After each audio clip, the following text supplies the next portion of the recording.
Fala, Thaleson, tudo joinha? Fala, pessoal, prazer imenso estar com Eduardo. vocês aqui. Obrigado aí pela presença do Vinícius, do Eduardo, Exato. por esse bate-papo que a gente vai fazer.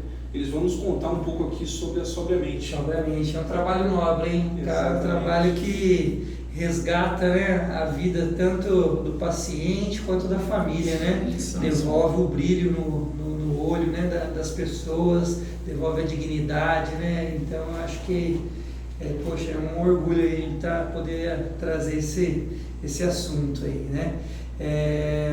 Vamos começar lá então, você poderia se apresentar um pouquinho mais, Eduardo? Sim.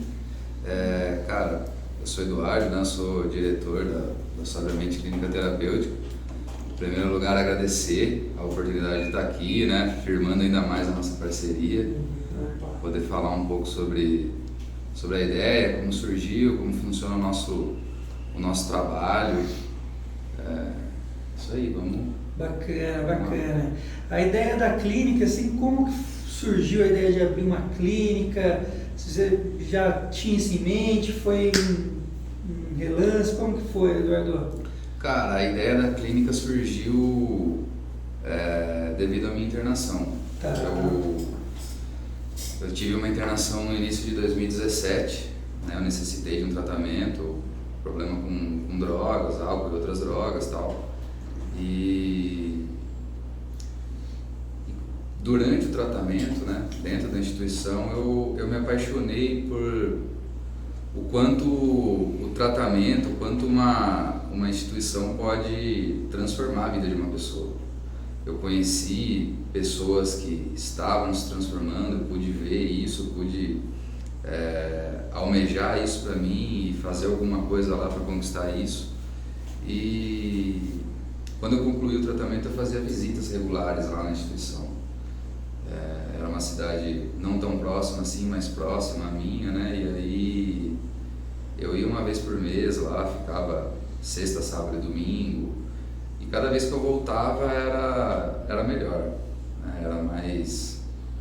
parecia que preenchia muito o espiritual. E aí teve um momento em que a minha esposa teve a ideia, né? A gente tinha um local que era da minha família e tal, estava parado, uma chácara. Ela falou, pô, vamos montar uma instituição, né? Vamos montar uma clínica.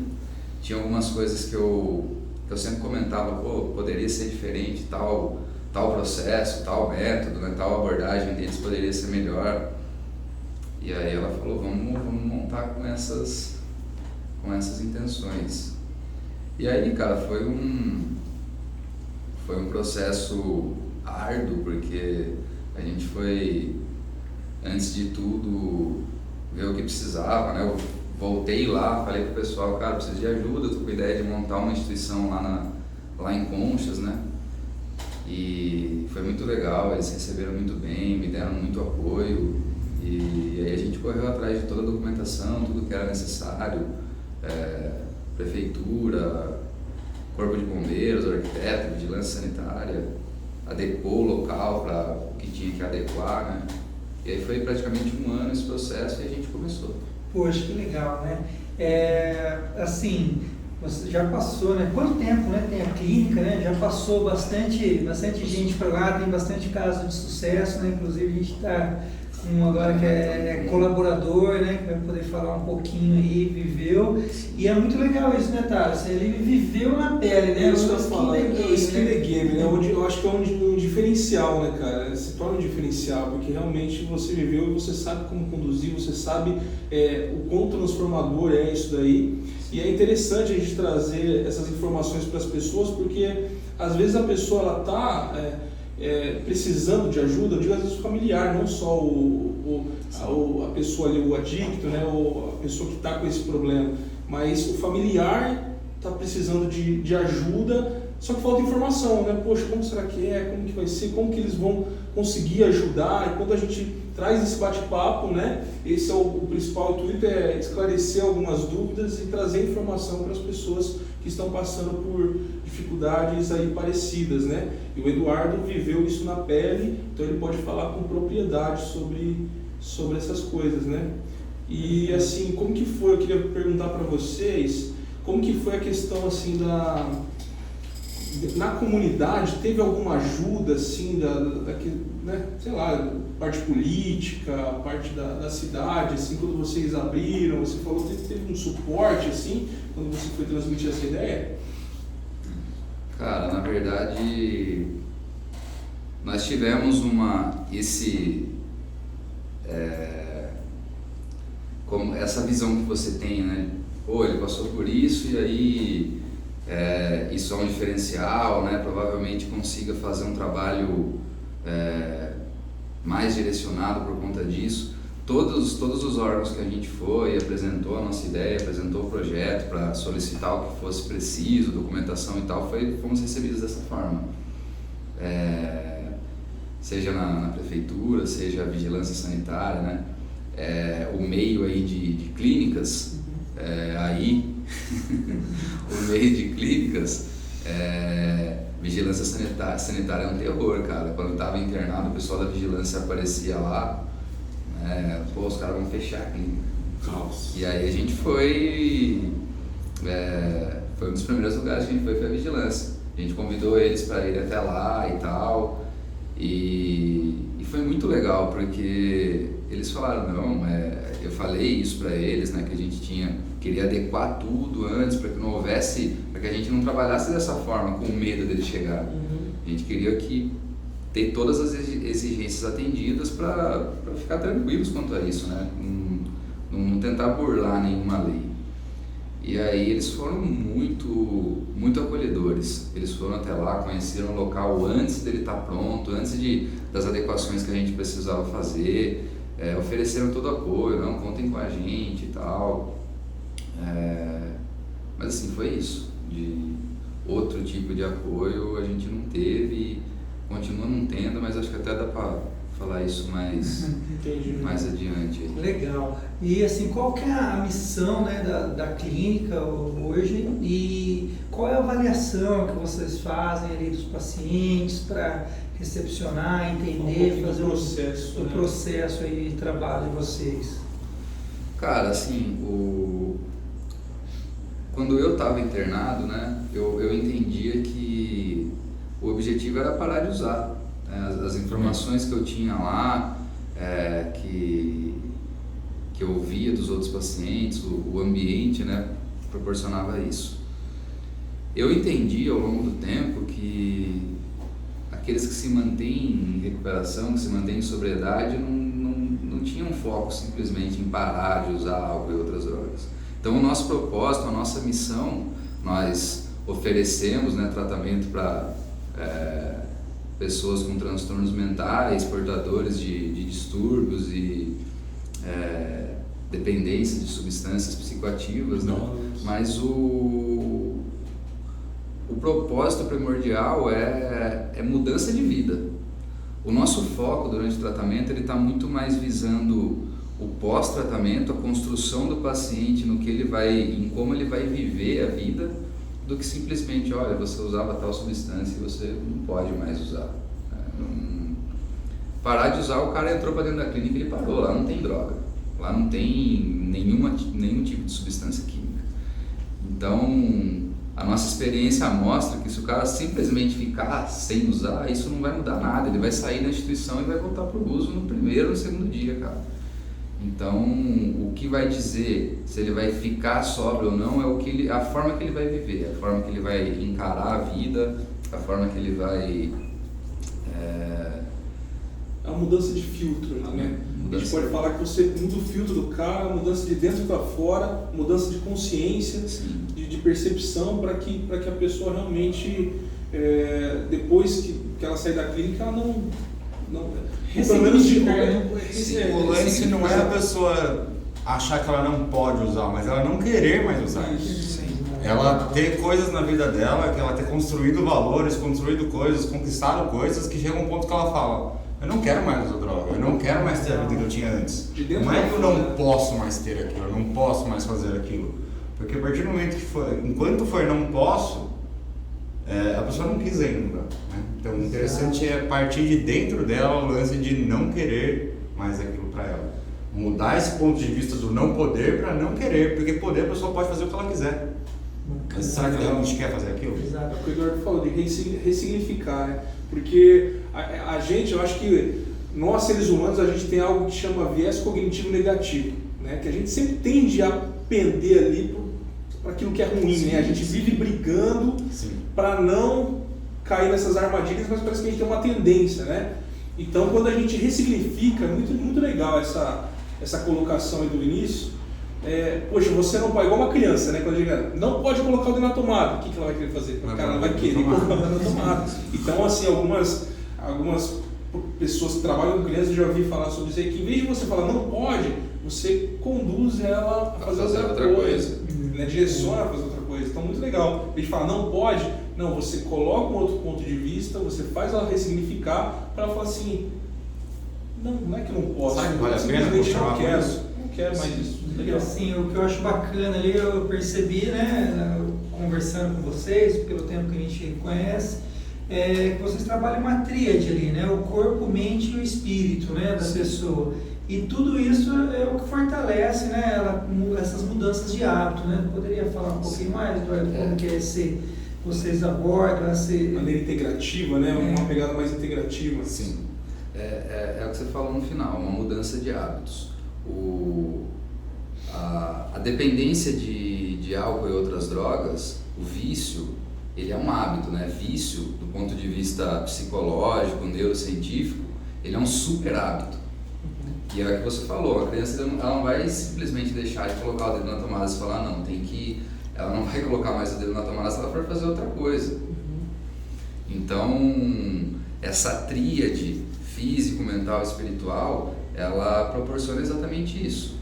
Um repertório de comportamentos com o objetivo de se tornarem hábitos para que tudo aquilo que veio junto com a dependência, junto com a doença da adicção, que é como nós tratamos lá, seja transformado. Por isso que a gente diz que simplesmente não usar mais uma substância psicoativa não entrega resultado nenhum. O que vai entregar resultados são os hábitos, né? Os hábitos transformados. Porque o problema não era a droga, não era a substância de uma pessoa que se tornou dependente, que precisou do tratamento numa instituição. O problema foram o que levou aquilo, né? Hoje em dia, na psicologia de alto nível, é muito falado sobre prática baseada em evidência, que também é uma tríade, né? São 3 pilares, que é a identificação do diagnóstico, a escolha do melhor manejo, né? Da melhor ferramenta, e a aliança terapêutica entre o profissional e o paciente. E basicamente isso resume o nosso trabalho, né? De uma forma bem geral, isso resume o nosso trabalho. O diagnóstico nós já temos, né? Adicção, dependência química, alcoolismo, só que o que interessa para nós é o que conduziu o diagnóstico, é o que está envolvido no diagnóstico. Um adicto ele não é igual ao outro, um dependente químico, um alcoólico não é igual ao outro. Então a gente tem que entender para poder atender a necessidade de cada um. A partir disso, né, a aliança terapêutica é uma coisa que a gente tem em comum, né, como o Thaleson falou no início, o diferencial é que os caras viveram isso na pele, e isso, até pela nossa experiência própria, não existe qualquer profissional de saúde, qualquer profissional de qualquer área, um familiar, qualquer pessoa que consiga atingir o coração de um outro dependente químico, de um outro alcoólico, de um outro adicto, como um outro adicto em recuperação. Então essa aliança terapêutica, que é o que o pessoal da psicologia hoje em dia mais se preocupa em estabelecer num protocolo de atendimento, é uma coisa que a gente está em vantagem, né? Estabelece essa confiança, né? A pessoa ela se sente mais confiante, ela fala assim, poxa cara, eles me entendem, né? Sim. Não é alguma coisa que a pessoa está falando ali porque leu simplesmente num livro, não, cara, tipo assim, a linguagem é a mesma, né?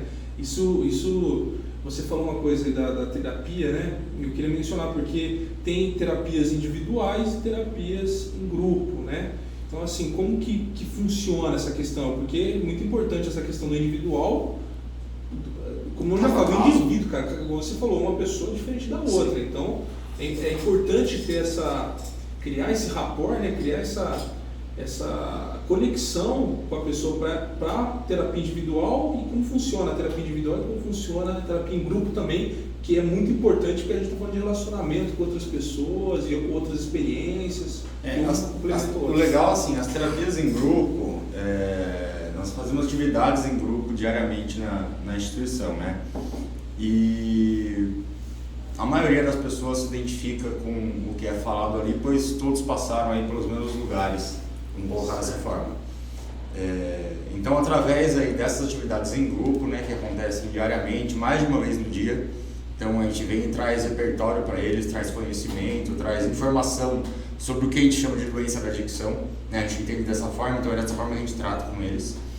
A gente traz repertório para eles darem com manifestações, a forma que a doença age na vida deles.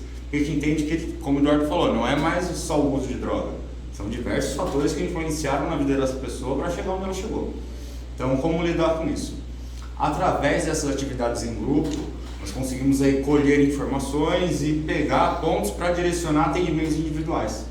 Então, esses atendimentos, essas dinâmicas e atividades em grupo que acontecem diariamente na clínica nos fornecem material e substância aí para tratar individualmente cada caso, porque eu tenho um senhor alcoolista de tanta idade que teve uma vida completamente desgovernada, porém aceita pela família dele, porque até então era normalizado, chegou um ponto em que isso ficou insustentável. E eu tenho um jovem adolescente que no início da sua vida já perdeu completamente o controle por conta da droga de escolha dele.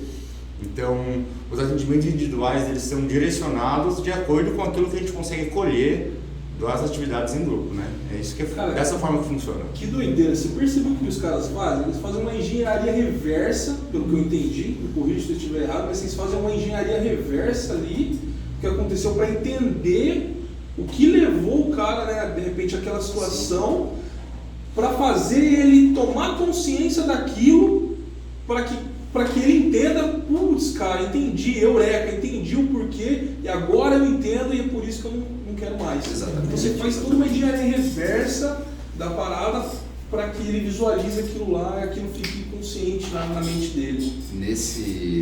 Nessa perspectiva que você está trazendo, é exatamente isso. É uma engenharia reversa, e quando o paciente entende, aí é quando o tratamento realmente começa a acontecer. Exato. Nós, como profissionais, né, nós temos um limite para onde a gente consegue ir. A gente está lá para fornecer material, informação, experiência para o paciente do que é a doença, de como ela agiu na vida dele, através dessa engenharia reversa. Só que as mudanças, né, os hábitos, eles vão começar a se transformar quando o paciente assumir a responsabilidade. Então, assim, a tríade física, mental e espiritual, ela também aparece agora. É quando o paciente, ele, no presente, ele toma consciência do passado, assume as responsabilidades do que aconteceu. Não era só problema com drogas. Esse momento, cara, é quando o despertar do paciente para a realidade dele, para o que ele está fazendo dentro de uma instituição começa a acontecer. Entender o que aconteceu no passado, o que ele destruiu para si, para os familiares, para as pessoas próximas, o que ele deixou de construir, as relações que ele afetou, que ele acabou levantando muros, né? E tem uma visão futurista. Ele começa a olhar para frente, ele fala: se o cara ali passou por isso e hoje ele está assim, está dizendo que a vida funciona, ele está dizendo aí que a vida dele é melhor hoje do que ele jamais imaginou, muito antes do problema com drogas, então talvez eu também possa. E aí os caras estão falando que eu tenho que cuidar do meu físico, cuidar da minha mente, cuidar do meu espírito, do meu emocional, através dessas ferramentas, para que hoje eu consiga estabelecer uma rotina de hábitos que vão me conduzir ao que eu estou colocando como meta e objetivo. Restabelecer esses laços familiares, estudar para poder construir aquela carreira que eu deixei para trás, que eu perdi, que eu não pude construir, enfim, tudo aquilo que ele pode colocar como meta e objetivo futuro e entender que é hoje, é agora, né? Ele não está lá para ficar o tempo do tratamento parado como se fosse um spa, simplesmente para ficar sem usar e aí depois que sair ele vê o que faz. Não, cara. A produtividade do tratamento vai acontecer nesse momento, conscientização. Fantástico. Você falou aí, né, da família, né? E assim, eu queria escutar de vocês a importância da família, né? Tanto antes quanto durante e posteriormente aí o tratamento. Eu acredito que deve ser fundamental aí um alicerce forte à família, né? E a família se reeducar também, né? Fala um pouquinho para nós, Eduardo. A família, né, é o alicerce principal de qualquer pessoa, né, cara? A gente acredita muito nisso. A nossa experiência enquanto adictos à recuperação também mostra isso. Talvez sem família, por nós mesmos, a gente não estaria aqui hoje. Então, o familiar, ele tem muitas vezes o papel de tomar a iniciativa pelo paciente, que ele não consegue decidir por si mesmo, né, naquele momento de extrema entrega à dependência, ao uso de substâncias, e fornecer apoio, né, buscar ajuda e durante o processo continuar fornecendo apoio, mostra para o paciente que ele pode estabelecer metas e objetivos porque ele tem o alicerce, ele não perdeu. O mais importante da vida dele ainda continua ali. A gente trabalha muito, assim, essa questão de família, a gente oferece apoio, a gente oferece atendimento, desde antes de a gente fechar uma internação, durante, existem contatos semanais entre familiar e paciente, a gente sempre dá suporte, nós temos um plantão diário, WhatsApp, e-mail, ligação com familiares, existem reuniões mensais virtuais que a gente convida todas as famílias, e aí essa reunião é a psicóloga, a Jéssica e tal, que falam sobre assuntos de codependência, oferecem material para o pós-tratamento, de como eles devem se portar durante o tratamento, durante o pós-tratamento. Mas o que nós mais trabalhamos essa questão de família são com os pacientes. Quando a gente fala de assumir responsabilidades do passado, família aparece muito. Quando o cara se conscientiza do que ele causou à família, a postura dele muda. Porque tem alguns pacientes que eles têm uma visão distorcida. Não né? percebem, né? A família está punindo ele e procurou uma instituição, né? Ofereceu uma internação para punir pelo que ele fez, e aí tem que fazer o que ele quer, tem que ir visitar ele no dia que ele quer, tem que... Exigências, né? Exigências de bens, de itens de luxo dentro da internação. Isso a gente bate muito nessa tecla durante o tratamento. O cara tem que entender o que ele causou, e talvez o maior dos objetivos seja oferecer tranquilidade e paz para a família daqui para frente, a partir do tratamento. As pessoas têm uma visão muito distorcida disso, cara. E a gente tenta, como pode, mudar isso. A gente bate bastante na tecla com eles sobre a questão de assumir responsabilidade, como o Eduardo falou, no que diz respeito a... Bom, agora você está aqui, você está tendo uma oportunidade porque a sua família ainda está te apoiando. Você não está sendo punido. Você está tendo uma oportunidade de mudar a sua vida. Se a sua família não quisesse você por perto, não te apoiasse, se de algum sentido esse pensamento que você tem não fosse verdadeiro, você não estaria tendo essa oportunidade que você está tendo hoje de mudar. Enquanto você está aqui, a sua família está arcando com responsabilidades que você deixou para trás. Então a gente tenta mostrar para eles que tudo que a família vem fazendo é para apoiá-los e na esperança de que eles consigam realizar as mudanças que eles foram lá para realizar, né? A família assume um papel de extrema importância a partir do momento que o paciente ou o dependente químico, antes de ser paciente, eu não sei, ele deixa de cumprir com as próprias obrigações e responsabilidades. A família supre isso, né? Isso é parte do que a gente chama de codependência. Para que o dependente esteja bem, a família faz aquilo que se for necessário. A família se desdobra, a família faz de tudo. A partir do momento que o paciente vai para um processo de internação, muitas vezes até o paciente chegar nesse ponto de entender tudo que ele causou, de entender a importância da família para ele, de entender tudo aquilo que a família vem fazendo, ele continua com essas exigências aí mirabolantes porque ele acha que ele está sendo punido, né? Mudar esse ponto de vista, daí quando a gente fala que o paciente realmente conseguiu chegar ao tratamento, é quando ele começa a perceber e ter noção de que, bom, isso é uma oportunidade, a minha família, não há uma punição nisso. Eu estou onde eu precisava estar agora, né? A hora que ele começa a pensar dessa forma é que a gente consegue entender que, bom, o paciente agora está conseguindo tomar consciência do que aconteceu, começar a olhar com sinceridade e honestidade para o passado dele, ver tudo o que aconteceu, aí passar por um processo de admitir as coisas e ser verdadeiro, ser honesto, tudo isso com o apoio da família. Legal. Assim, eu tive casos na minha família, né, de pessoas que passaram por internação e tal, e sempre acabava voltando, né, tendo recaídas. Na Sobriamente, a gente observa ali que vocês têm consegue, né, talvez por essa metodologia que vocês utilizam, ter um índice bem legal, né, de aproveitamento, vamos dizer assim. Eu queria saber de vocês se a recaída é algo que acontece, que é natural, ou se é uma falha no tratamento em si. Como que vocês enxergam essa questão, Eduardo? A gente tem que colocar alguns pontos aí, né? Mais uma vez, a responsabilidade do paciente e daquilo que a gente tem até como limite. Recaída não faz parte do processo de recuperação. Existem muitas, eu já ouvi muito isso, cara, né, ao longo aí de quando eu estou envolvido nesse meio. Não, faz parte. O que um cara que ainda não decidiu 100% que ele quer assumir as responsabilidades de viver sóbrio, como que ele interpreta uma informação dessa? Recaída faz parte? Pô, então ainda posso.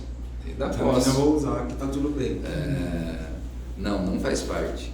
Se uma pessoa chega de uma recaída e está tendo mais uma oportunidade, ele tem que usar isso a seu favor, entender o que ele falhou, se ele já vinha num processo de recuperação, o que deixou, onde estava a falha, o que ele deixou de fazer, o que ele começou a colocar de velhos hábitos para que a recaída se fizesse presente. A gente falou disso ontem na reunião.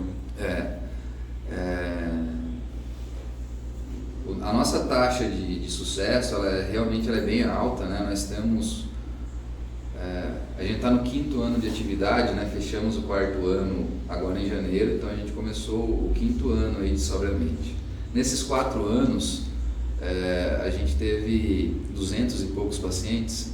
200 e poucos pacientes. Somos uma clínica pequena, né? O máximo lá é 26 pacientes. Então, ao longo desse tempo passaram pela gente lá 200 pacientes. A gente tem uma taxa aí de 10%. 10%. Hoje a gente lembra, né, tem nos registros lá e tal, mas que a gente lembra e tem contato 20 pessoas que estão há 1, 2, 3, até 4 anos em sobriedade. Isso é um pouco do mérito do nosso trabalho, né? A gente se esforça muito para que isso aconteça, inclusive pacientes que chegam para nós com outros tratamentos, né, que fizeram tratamentos em outras instituições, eles ficam assim maravilhados com o que a gente oferece lá. E esse é um perfil que a gente tem muito sucesso. O cara que já vinha de recaídas, de outros tratamentos, quando se depara com o nosso método, ele consegue colocar isso em continuidade. Mas é um tema bem delicado, né? Não faz parte do processo. E eu acho assim, no meu ponto de vista, cara, que esse sucesso faz muito sim dessa metodologia e muito parte de vocês, com certeza, pela visão que eu estou tendo aqui, que eu estou ouvindo aqui. Por quê? Porque eu conheço alguns colegas que ele já, você vê o cara, e assim a gente não entende, quando eu digo a gente, é a pessoa que está de fora, aqui às vezes olhando o cara de fora, o cara vai, aí ele fica um pouco fora, fica lá numa clínica e tal, e volta, e o cara tem essa recaída.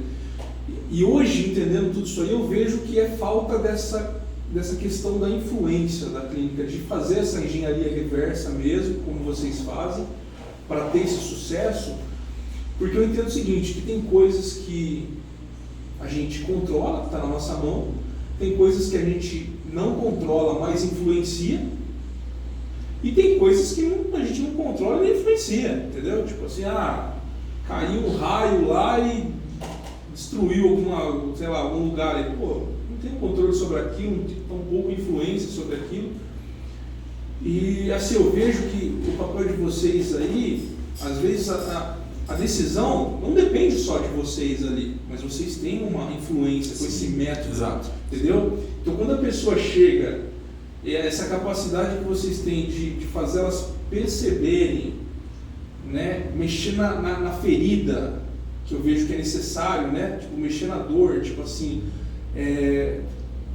mostrar para a pessoa, olha, o que você perdeu, olha o que você pode perder, fazer o que a gente chama no coaching de roadmap, né, fazer um caminho contrário, ali, você quer chegar lá, você precisa traçar aqui. Exatamente, algumas coisas são requisitos inegociáveis. E às vezes a gente vê em outros lugares, cara, que não é isso.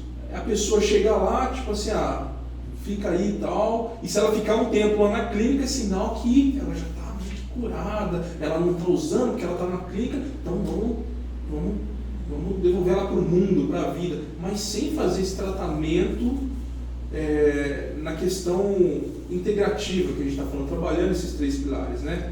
Físico, ali o corpo, a mente, o espírito, para que realmente ela tenha um equilíbrio. É por isso que existe esse tripé, né? essa tríade, para que a pessoa tenha equilíbrio na vida dela, para que ela entenda como não cair nas armadilhas que ela caiu. Às vezes sem querer, às vezes ela não tinha noção que estava acontecendo aquilo lá, caiu na armadilha. Sim. E aí você não vai mostrar essa armadilha para ela? Cara, se você seguir aqui, você vai cair de novo. E aí você vai ter que voltar aqui de novo, mas não adianta, você precisa entender lá na raiz do problema. O que fez você tomar esse caminho? Poxa, agora eu já sei, cara. E a partir do momento que você sabe, você tem responsabilidade. Aí é que tá. Aí é que entra, né? Porque você fala, putz, cara, responsabilidade. E como que você entrega a responsabilidade para a pessoa? Só falando? Não pode? Não. É o que o Vinícius falou, não é só falando, você não pode.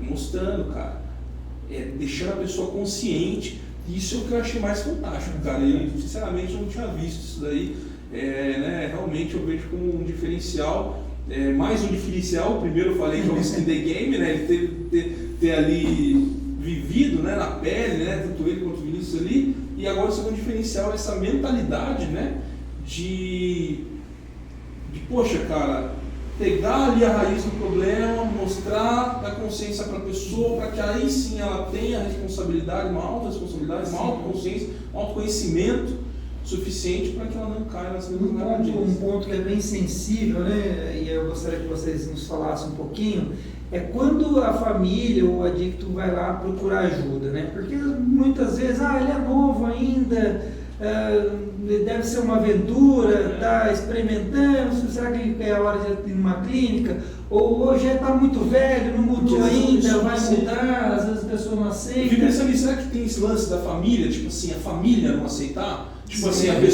pessoa tá com problema, com aquela dificuldade, só que a família não consegue enxergar antes do adicto, mas a família não, sabe aquela coisa de negação, né? Tipo assim, é normal, tudo mundo, todo mundo faz, isso é uma fase só, não precisa. É interessante falar sobre percepção e sobre prioridade, né? Priorização das coisas, né, Eduardo?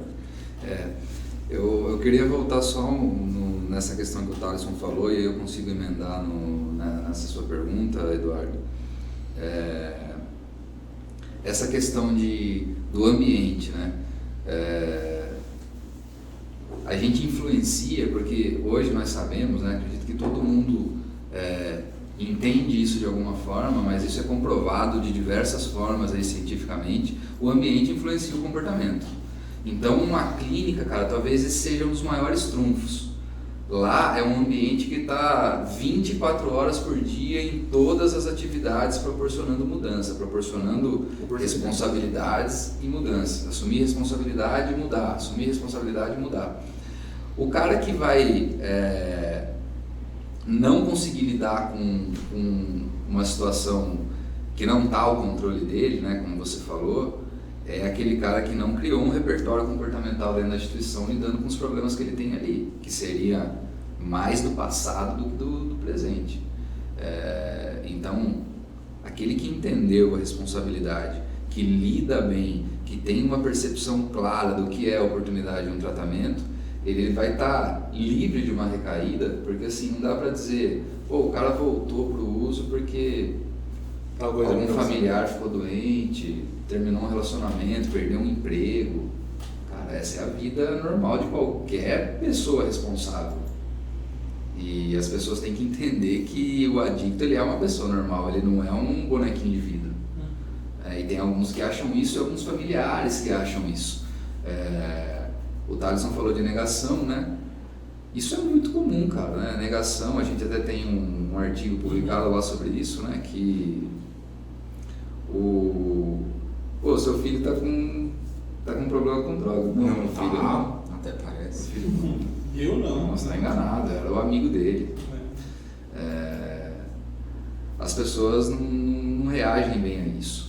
É muito comum, inclusive, cara, né, o familiar continuar super protegendo, continuar não deixando que o paciente assuma as responsabilidades dele por continuar fazendo, por conta dessa percepção distorcida da realidade. Eu não diria nem que seria só por achar que é normal. Eu acho que esses que ainda acham que é normal acabam não nos procurando, mas o problema que a gente tem com isso, né, que é o mais comum, são familiares que acham que o filho, o esposo está lá e ele está sofrendo, ele precisa de cuidados muito especiais da parte deles, eles se sentem culpados por manter o paciente dentro de uma instituição. Exato. A gente tenta reverter esse quadro também da mesma forma, né? Mostrando para eles e tal. O paciente que conseguiu entender o paciente também tem esse papel, mas se tem uma união do paciente que não assumiu responsabilidade, não entendeu o papel dele no tratamento, com uma família como essa, cara, o insucesso ele é esperado. Iminente. Né? Perfeito. Bom, eu acho que você poderia falar um pouquinho mais onde fica a Clínica Sobriamente, está no processo aí de receber mais pessoas. Sim. Você pode falar um pouquinho mais sobre isso para nós, A clínica fica em Conchas, né? A gente está na rodovia Marechal Rondon, facílimo acesso ao lado da empresa Sincal. Nós estamos com... Eu acho que nesse tempo que a gente tem de atividade, nós não ficamos sem vaga, né? Raramente um momento ou outro que a gente tá cheio e tal. Hoje a gente está com bastante vaga. Então tá tranquilo, basta nos contatar aí. Todos os nossos contatos estão redes sociais, site, Instagram. Legal. No site vocês disponibilizam bastante conteúdo, né? Nas redes sociais, vocês têm esse trabalho aí de fornecer gratuitamente uma ajuda, né, para aquelas pessoas que estão buscando, né? E eu também gostaria... um pessoal legal de marketing que está fazendo bacana. E assim, eu queria ver com vocês também na parte da clínica, né? Qual que é o corpo ali de profissionais, quem que está envolvido aí no tratamento? Somos em 3 terapeutas, né? Psicóloga, coordenador e psiquiatra. Perfeito, é uma equipe de ponta aí, só fera. Interdisciplinar, porque a gente entende que quanto mais recursos aí para ajudar, legal, melhor o aproveitamento que vai ter. Como a gente costuma colocar, né? A gente vai até certo ponto, tem que partir a iniciativa, a busca por mudança, o querer mudar. Mas nosso papel enquanto profissionais é fornecer todas as ferramentas possíveis para que isso aconteça. Perfeito. Está nas mãos da pessoa, né? Aí vai da pessoa que vai querer fazer, né? Legal. Tem mais alguma pergunta, Thales? Eu acho que foi bem esclarecedor, cara. É um sensacional, assunto assim, muito amplo, né? Daria pra gente ficar aqui Sim. o dia todo falando, mas eu acredito que as principais dúvidas aí, os principais Com pontos a gente certeza. conseguiu abordar. O pessoal que está vendo, esclarecer. né, vendo esse vídeo, se quiser saber mais informações, é só acessar também o site da Sobriamente, né? www.sobriamente.com.br. Tem Instagram lá, tem Facebook, diversas informações, conteúdos ricos, né? Canal do YouTube. Canal do também. YouTube, para você ter uma noção também, um pouco mais a fundo. Pode chamar o pessoal lá no direct, né? Se tiver alguma dúvida em específico, quiser deixar no comentário também desse vídeo. E que eles estão abertos aí para tirar, né? De repente, às vezes você está com o coração um pouco apertado aí, está passando por uma dificuldade, às vezes está sozinho, às vezes está nessa indecisão, fala, poxa cara, eu queria pedir ajuda, mas eu não sei como. Cara, né, eu sinto no coração que, cara, não fique com isso, né? Entre em contato, busca uma conversa um pouco mais próxima, né? Com o pessoal da Sobriamente, que eles vão tirar todas as suas dúvidas e com certeza vai te ajudar. Com certeza. É isso aí. Perfeito? Gostaria de falar mais uma coisa, Eduardo, Vinícius? Cara, eu acho que assim, uma dúvida que a gente não falou e talvez, né, o pessoal aí tenha bastante, o Thaleson falou, né, essa dificuldade de conseguir procurar ajuda profissional, ela pode estar muito atribuída ao estigma que existe tanto de não reconhecer o perfil, né, se o ente querido ou até a própria pessoa se decidiu e está procurando, o drogado é o cara que está lá na rua, né? Isso é uma coisa que o pessoal tem que entender, que a pessoa que tem problema é aquela que colocou a substância como prioridade acima das outras. Pode ser o cara que está lá na rua e pode ser o cara que está sentado numa mesa como essa agora, com uma garrafa do lado. Um outro estigma é exatamente sobre clínica. O que a gente tem mais principalmente no Brasil, de notícias sobre como são as instituições, como são as clínicas, são notícias horríveis, né? Maus tratos, cárcere privado, diversas outras barbaridades que a gente vê por aí. Então, se esse tipo de dúvida passa pela sua cabeça, siga a recomendação do Thaleson, né? Nos contate, nos chame e a gente agenda uma visita. Vocês irão até a clínica, conhecem a gente, conhecem os pacientes, conhecem o local, conhecem o nosso trabalho e isso a gente garante que esse tipo de medo que surge quando esse assunto aparece vai ser completamente esvaído a partir disso. Muitas famílias vão até a clínica, visitam, conhecem o nosso trabalho e daí posteriormente o paciente vai até lá, porque eles percebem que o nosso trabalho é humanizado, é diferenciado, é direcionado, então isso é completamente diferente do que imagina-se aí por parte de muita gente que nunca tiveram contato com esse tipo de coisa, né? A primeira vez o meu filho descobriu que ele está dando droga, ele está precisando de ajuda. Nossa, mas eu não quero mandar ele para uma clínica. É o que passa na cabeça da pessoa, porque, nossa, eu vi uma notícia que aconteceu tal coisa numa clínica. Não, vem nos conhecer que você vai ver que o tratamento é completamente diferente. A pessoa acaba colocando tudo no mesmo pote ali, né, Sim. cara? Aquela questão de asilo, por exemplo. Exato. Né? Poxa, asilo, vou deixar minha mãe no asilo, a clínica e tal. Às vezes, inconscientemente, a nível inconsciente, a pessoa já entra aquela questão que a gente está falando da negação, né? Tipo, a pessoa se sente responsável. Será que onde foi que eu errei? Será que foi culpa minha? Agora não, agora eu que tenho que tentar resolver, eu não vou deixar ele numa clínica. E às vezes é pior para essa pessoa, você está impedindo ela de ser ajudada. Exatamente. Né? Então, isso que é bacana de um bate-papo como esse, porque você que está nos ouvindo aí, se você está com esse problema, ou se você é um ente querido, familiar de uma pessoa que está esperando, saiba que tem um monte de gente passando por essa mesma situação, pelos mesmos medos que você está passando e que podem ser eliminados esses medos através de um bate-papo como esse e uma conversa um pouco mais aprofundada diretamente com a Sobriamente. E vocês trabalham tratamento e um pós-tratamento também, né, Eduardo? Sim. Vocês, né, não acabou ali, tchau, obrigado, e aí vocês também vão fazer um acompanhamento aí por um tempo, né? O paciente que ele fez com que o tratamento seja produtivo, esse pós-tratamento ele já é natural. Tanto do que ele vai seguir na sua vida particular, como no que diz respeito à manutenção do contato e relacionamento com a gente na instituição. É muito comum hoje em dia a gente receber visitas de ex-pacientes. Um mês, 2 meses atrás, foram 4 ex-pacientes de tempos de tratamento diferentes, de cidades diferentes no mesmo final de semana lá. E contribuem para os que estão lá. O pessoal que está ouvindo isso aí, que passou por outras instituições, que trabalha em outras instituições, vai falar, pô, que o cara está falando uma mentira gigantesca. Quem que quer voltar? Quando eu ia até a clínica, que eu fiquei, o pessoal falava, meu, você é louco, o que você está fazendo aqui, cara? Você já concluiu o tratamento, você volta aqui ficar com a gente aqui? Isso aí não existe, cara. A pessoa não volta para a instituição depois que sai. E isso é uma coisa que a gente conseguiu desde o começo permitir que acontecesse, né? Então o pessoal gosta de ir lá, pô, vou aí, vamos fazer alguma coisa diferente para o pessoal comer, vamos fazer uma confraternizaçãozinha.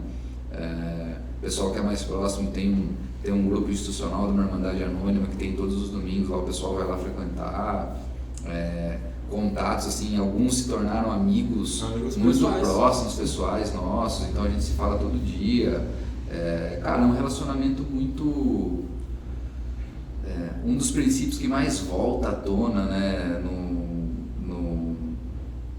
na recuperação de um dependente químico é o amor, cara. E é o amor através do que a gente consegue oferecer. Eu digo adictos em recuperação. Às vezes mais um paciente que está engajado no tratamento, que está lá com o outro que acabou de chegar, do que nós mesmos, propriamente dizendo, né? Então, isso aí faz com que o cara, ele sinta a necessidade de passar isso para outro. Então, o cara que está bem, ele faz questão de ir lá, de ficar lá, de dizer, cara, eu passei por aqui, deu certo, tá funcionando. Fica firme. Eu digo mais, cara, eu acredito que isso daí acontece porque, além de vocês, devolver a vida do cara, eu acho que vocês entregam um propósito. Sim. Eu acho que essa é a grande questão, né? Porque quando a pessoa consegue, às vezes tem situações na vida que o nosso bloqueio, algo que foi o nosso bloqueio, ele acaba sendo conectado com algo, com o nosso propósito. Então isso daí é muito incrível, cara. Tipo assim, quando um bloqueio que você teve, ele está diretamente ligado com o seu propósito. Então às vezes uma dificuldade que você passou, aí você consegue superar aquilo de uma maneira tão grande que aquilo se transforma no seu propósito. Sim. Era um bloqueio, era uma dificuldade, e agora você está... É o que a gente vive hoje. É o que vivemos hoje. Exatamente. Assim, cara, o dependente químico é aquele que colocou uma substância, o álcool ou qualquer outra droga como prioridade. Esse cara, só que qual que é o problema? Muitas vezes ele não percebe, ou ele percebe isso quando está em consequências extremas. E aí qual que é a parte espiritual, né, da tríade que o Eduardo falou naquele momento? Ele se pega no vazio. Qual que é o propósito da vida desse cara? O propósito é usar mais uma dose, cara. Né? A família perdeu o interesse, o trabalho, o lazer, a vida social acabou para essa pessoa. Dentro do tratamento essas coisas começam a voltar. Então é exatamente quando isso volta que o cara fala, pô, realmente eu não quero mais isso, né? Eu não quero mais voltar para o uso, porque eu preciso... Faz sentido agora momentos com a minha família, com o meu filho, com a minha esposa, com os meus pais, faz sentido eu me empenhar mais no meu trabalho, né? Faz sentido para ajudar outras pessoas a não passar pelo que eu passei, sim, né? Ou eu conseguir resgatar elas da mesma maneira que eu fui resgatado. Cara, a metodologia de 12 passos, que é o cerne do nosso tratamento, a gente utiliza 12 passos, que surgiu com Alcoólicos Anônimos e hoje é utilizado em mais de 100 Irmandades Anônimas, há 100 anos, né, surgiu na década de 20 nos Estados Unidos. A gente utiliza um pouco de psicologia, terapia racional emotiva, cognitivo-comportamental, neurociências, mas o cerne é 12 passos. Como que, né, de uma forma muito rápida e resumida, como surgiu os 12 passos? Existia na década de 20 um hospital que tratava alcoólicos nos Estados Unidos, bebedores problema, como eles chamavam lá, que fazia desintoxicação e tal, mas não tinha sucesso. O cara ficava um tempo no hospital, se desintoxicava, saía e voltava a beber. Um desses pacientes que fez esse tratamento, ele começou a levar outros alcoólicos para esse hospital e começou de outras formas, se envolveu com os grupos Oxford, que eram grupos de princípios absolutos e tal. E esse cara, ajudando outros, ele foi se mantendo sóbrio, ele não bebeu. Ele entendeu, ele e o médico, que era o médico responsável por esse hospital, ele disse para esse cara: meu, o que está funcionando para você é você se preocupar com o outro. É uma doença, o alcoolismo é uma doença, né? É uma alergia física ligada a uma obsessão mental, mas você parou, você está se mantendo sem beber porque você está ajudando o outro. E aí, cara, disso, né, foi daí que surgiu o Alcoólicos Anônimos, foi daí que surgiu os 12 Passos. Então, isso é uma coisa que funciona até hoje. Por que o nosso diferencial é um diferencial na instituição? Porque, cara, a gente é apaixonado por isso, a gente faz com o coração. Nós somos os maiores beneficiados quando um paciente desse volta, fala: pô, eu tô bem, cara, vim aqui visitar vocês, né? Para nós isso aí é o nosso maior troféu, cara. Falar que 20% dos pacientes, o pessoal que tá vendo, fala: pô, mas 20%, né, de 210, 20 estão em... não, 10%, né? 20 estão em... Também, então, né? Então o trabalho não é tão bom assim, cara. A média mundial que existe de registro, seja de instituições... Onde isso é mapeado, né? É 2 a 3%. 2 a 3%. Então, a taxa bem acima, né? Não, legal, muito bom. Bom, isso aí, cara. acho que é isso aí. Vamos marcar mais vezes, né? Sim, Pra gente Tamo aí, cara. conversar sobre esse assunto aí. A gente tá do Lula também, né? Semana que vem a gente vai conhecer lá. Beleza? Obrigado pela presença do ministro Eduardo. Obrigado. A gente Parabéns, agradece a oportunidade aí, cara. Parabéns, beleza. Valeu. Valeu.